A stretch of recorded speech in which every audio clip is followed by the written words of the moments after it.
Should you buy the iPhone 12 in 2024? When we take a look at the build quality of the iPhone 12, it still feels really nice. The front and the back are made from glass, and the sides are flat just like the older iPhone 5s. This makes the phone feel a little bit more uncomfortable, but if you put a case on it you won't notice it that much. I think it is a really nice design with the Apple logo in the center, but also from the front where it has symmetrical bezels all around, with the notch on the top. The design is in my opinion nothing special or amazing, but that doesn't mean that it looks bad, it's just fine. But the symmetrical bezels on the front is something that I really like. And the screen is also really nice in my opinion. It's only 60Hz, but because of the smooth animations of iOS, it doesn't even matter that much in my opinion. The screen is 6.1 inches, which isn't extremely small, but it's also not a really large phone, so that's nice in my opinion. And it can also grow bright enough for outdoors. But it would have been nice if it was a little brighter.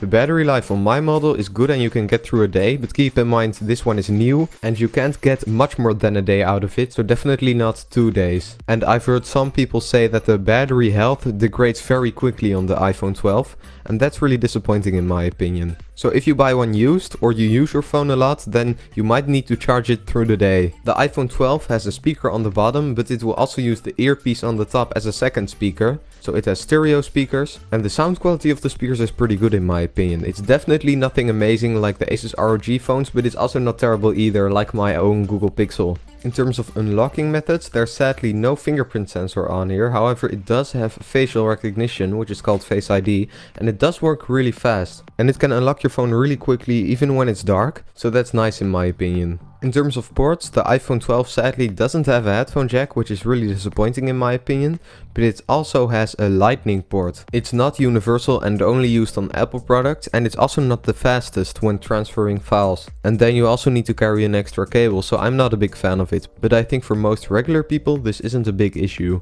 The iPhone can charge pretty fast at 20 watts, but it depends on which power brick you are using. Also, it has support for wireless charging and MagSafe. I really like that.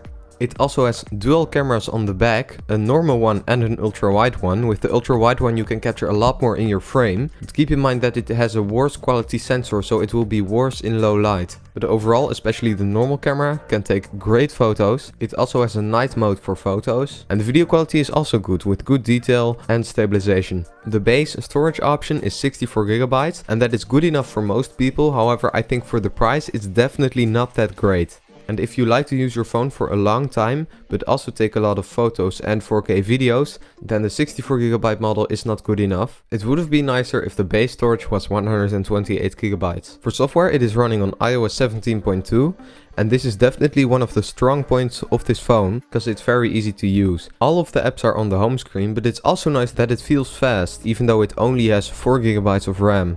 You can definitely see that they really optimized the software for this phone, and you can see that when you open apps or switch between them that it just works fast, and that's great for a phone that's already a few years old. And that's something that not every Android phone has. It will also continue to get updates for a while, so that's nice, and Apple is most of the time really good with software updates. But then it's just disappointing that the battery life of the phone isn't good, because if a phone doesn't have a good battery life then you can't really use it in my opinion. Unless you take a power bank with you, but that's annoying. And it's not like you can easily replace the battery of the phone, but that is sadly with almost all phones these days. But luckily the phone still runs really smoothly and it works with almost all apps completely fine. And switching between them, it just feels fast. So should you buy one in 2024? Well, if you really want an iPhone that has a decent camera, isn't really expensive, has a nice screen but also feels fast, then this is still a good option. But keep in mind that if you buy a used one, that the battery life might get worse, especially over time. So if you use your phone a lot, this probably isn't the best option. The ultra-wide camera isn't that great in low light. And there's also no telephoto lens, so if you like to zoom in a lot, then this isn't a good option.